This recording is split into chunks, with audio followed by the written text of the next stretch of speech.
Did you know that 400 years before Jesus, there was an influential thinker who helped lay the intellectual groundwork for how Christians think about things like reality, the soul, and what it means to live the good life? That thinker was Plato. Today, in this video, we're going to dive into one of the most influential thinkers in the Western tradition.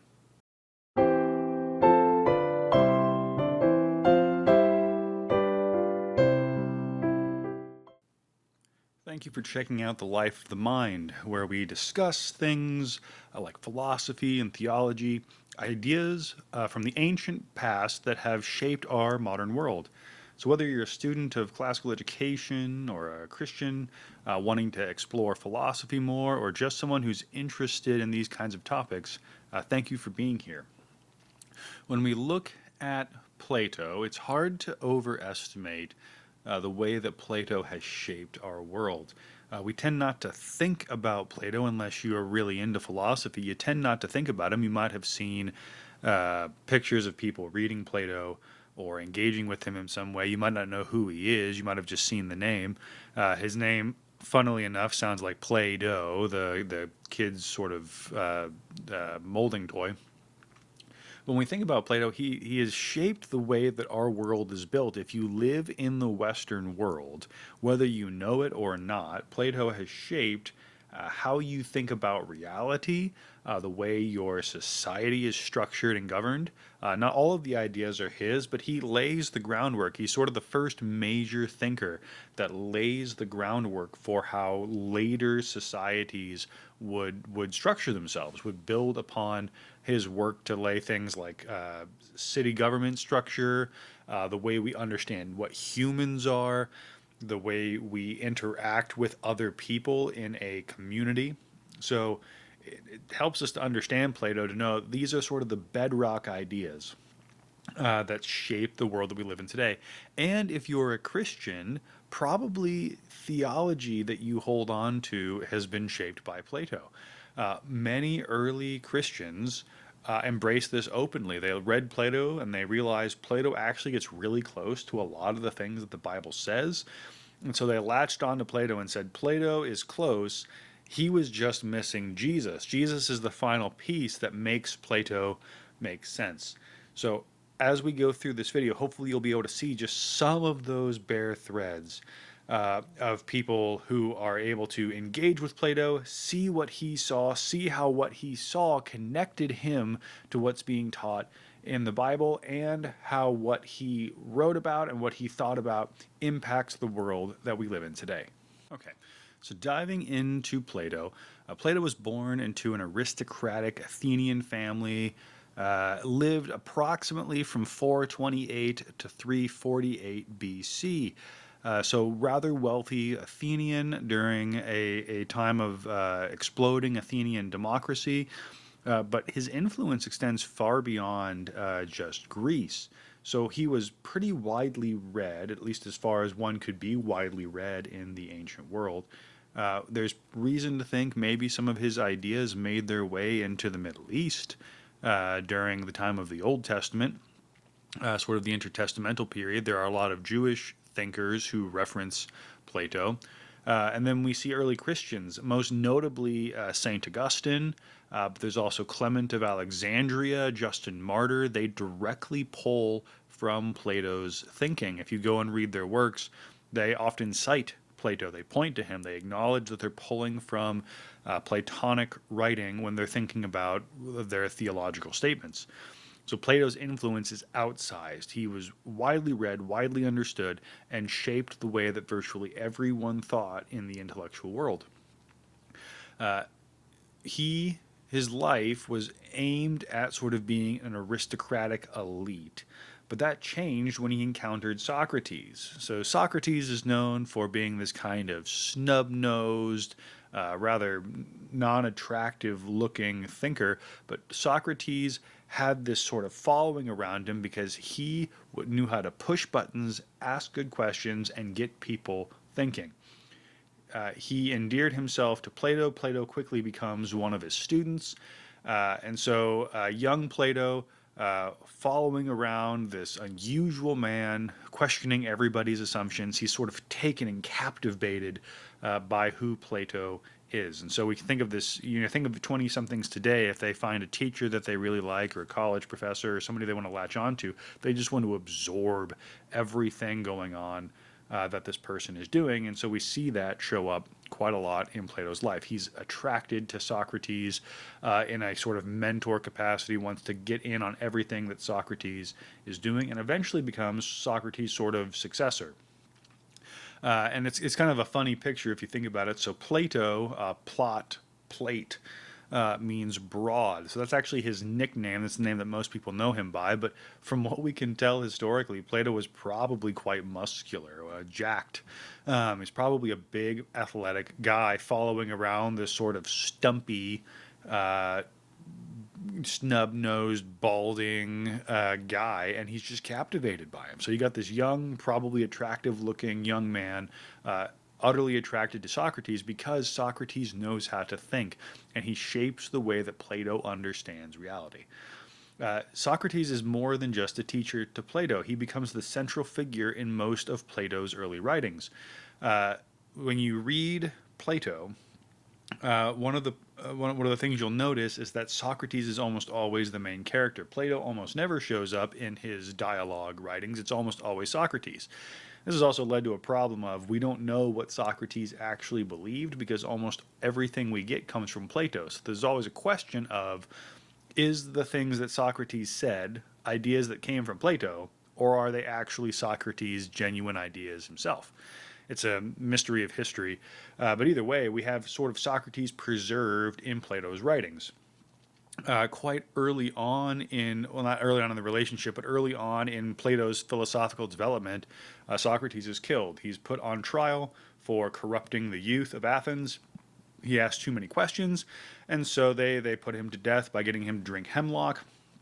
And so this death of Socrates actually shows up as one of Plato's early writings, but the death of Socrates has a profound impact on him, and Plato uses this in his further career to sort of immortalize Socrates and his teaching through his writing. Around 387, Plato goes and he founds the Academy, the first school by that name. Where we get academic or academy today is a hearkening back to Plato. And so Plato takes this sort of Socratic ideal that he has learned from Socrates and begins building his own school where he attracts quite a lot of followers. Perhaps Plato's most famous idea would be his idea of ideas. He calls this the world of the forms. Now, in our sort of modern analytic scientific world, that the way that Plato thinks about this can be kind of odd to us. When Plato talks about the idea, he has physical reality as we understand it, complete with everything, science, the natural world. That's in one realm of reality. And then disconnected from that realm is what he calls the realm of the forms, or the realm of ideas, or the realm of ideals. It's in the realm of the ideals that the perfect version of everything is kept. So in the realm of the ideals there's the ideal tree, there's the ideal ocean, there's the ideal whale, there's the ideal horse, there's the ideal human.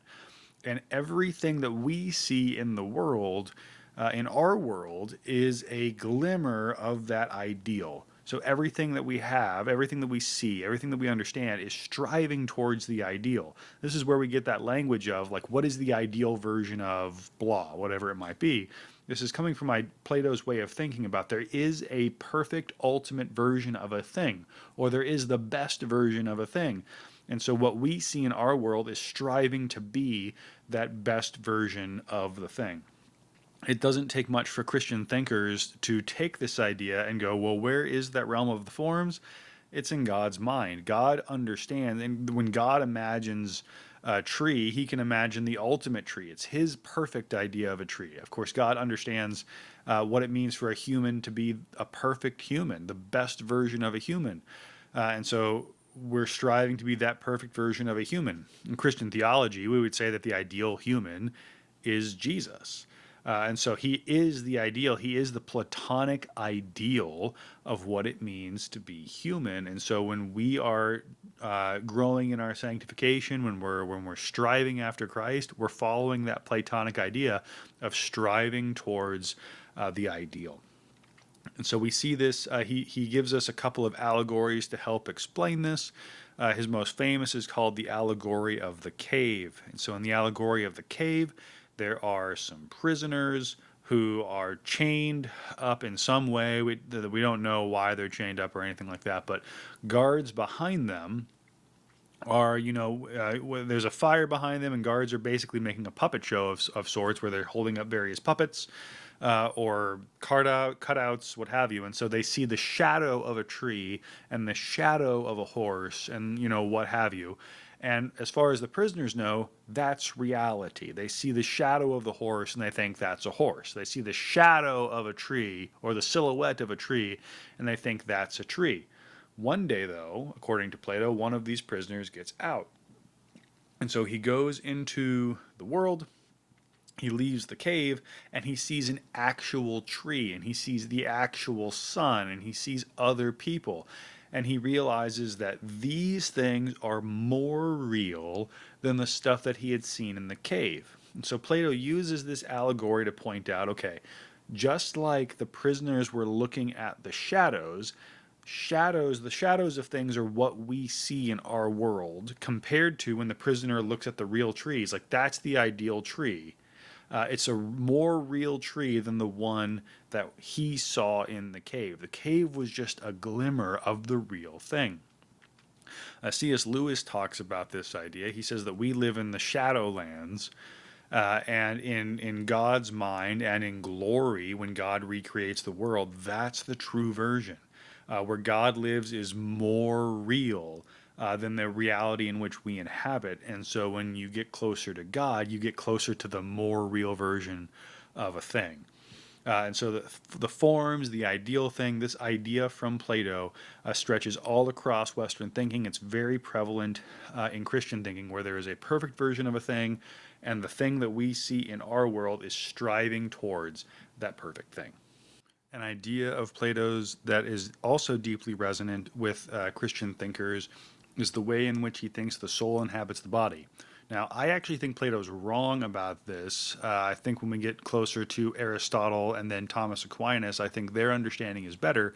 But Plato's understanding of the soul is incredibly influential. Again, it shows up in Augustine. The way Plato thinks about the soul is that you have a body, but you are a soul. So you are the soul, and you simply inhabit or have a body, kind of like you inhabit a car if you're driving a car around. You get in and out of the car, and while you move with the car and you do things that the car does, you are yourself, not the car. You can get in and out of the car as needed. That's kind of the same way it works with you and the soul. So for Plato, you are a soul that gets into a body, and when the body dies, the soul simply leaves, and nothing changes about you in particular, because you are that soul. You just happen to have a body.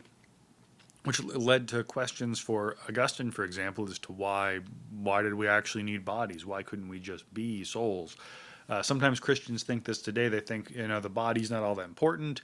When you die, your soul, quote, goes up to heaven, and then you just stay there for the rest of eternity, which is not actual Christian thinking, but it's a kind of a popular Christian belief at times to think that you are just the soul and the body doesn't matter. Now, Augustine didn't think that the body didn't matter, but he had a hard time reconciling as to why it did.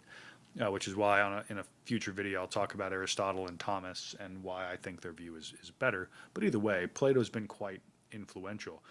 This also leads into how Plato thinks about how knowledge works. He points out it's actually really difficult to learn things. How would you teach an idea to someone when they don't know anything about it at all? If you wanted to, how would you teach, for example? If you were to find a person who was blind, lacked touch sensation, lacked taste sensation, lacked smell, but we'll give them hearing. So they can hear, but they don't have, none of their other five senses work. So the four senses don't work. Hearing does work. How would you describe to them in a way that would make sense the taste of a lemon. If you were, how would you make that make sense to them? Because they can't taste, they can't see, so they can't touch. So they can't, if they, or they can't, I mean, they can hold something, but they can't feel it. So if you put the lemon in their hand, they can't feel it. If you were to put the lemon in their mouth, they can't taste it, they can't smell it, they can't see it. How would you describe to them the taste of a lemon? It'd be nearly impossible to do so. You could use words. I mean, you could say it's sour and it's yellow, but it's like this person doesn't know what yellow means. This person doesn't know what sour means. Those are words, and you can, but how would you actually get them to know what it's like when you eat a lemon? It's nearly impossible. So Plato deals with this. It's like if we don't know anything, if we lack the background knowledge, when I look at a lemon, I've got the background knowledge. I can see it, I can taste it, I can learn it through experience. But how would we learn basic things? Because we don't, when we're born, we don't have any experience of anything. How would we ever come to learn really complicated truths? And so Plato suggests that we are in fact eternal, immortal souls. And he sort of posits this sort of reincarnation kind of thing to say that we've always sort of existed and we have knowledge indwelt into our souls because we're connected to that ideal thing. And so when we come into the world, knowledge is merely relearning what our souls knew in previous lives, not actually learning new information. Now, this idea kind of grinds with the way that Christians think about the world, but Christian thinkers did still find some interesting connection to Plato's ideas, which is if God does not exist, if God is not speaking that information in the world and imparting it to us, how would we ever learn it? And so while Christians rejected reincarnation, they did go, oh, wait a minute, though. Plato's got a point. How would we ever learn anything if we didn't already know it? How could we ever come to learn? And their thought was God has structured the world through his natural revelation and through his special revelation. He has revealed himself. Because he is the source of knowledge, he has revealed that knowledge to us, and therefore we are able to learn because God has revealed the answers to us. And so it's not that we knew these things in a past life, but it's because God has imparted and revealed that knowledge to us that we actually have the capacity to learn things. So there you go. There's just a little bit of an intro to Plato on some of his metaphysics and his epistemology. I could do a whole nother video on Plato's politics and the Republic and justice. There's a lot of content to cover with him. I've got a complete works of Plato, sitting on my desk, and that puppy comes in at almost 1,000 pages. So he had a lot of thinking and a lot of insight. He also had a deeply profound impact on the Christian tradition. And while he wasn't a Christian, he kind of laid the road for Christian thought in a lot of ways.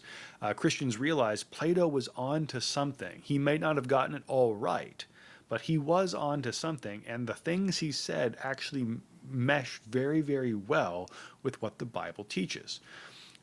And so especially things like the connection between the physical and the non-physical, how do the two things work together? How are they related? And so as we think about the legacy of Plato, we need to know, again, he had a profound impact on Western society. Whether you're Christian or not, he had a profound impact on Western society, but he also had a profound impact on the way that Christians think about the world.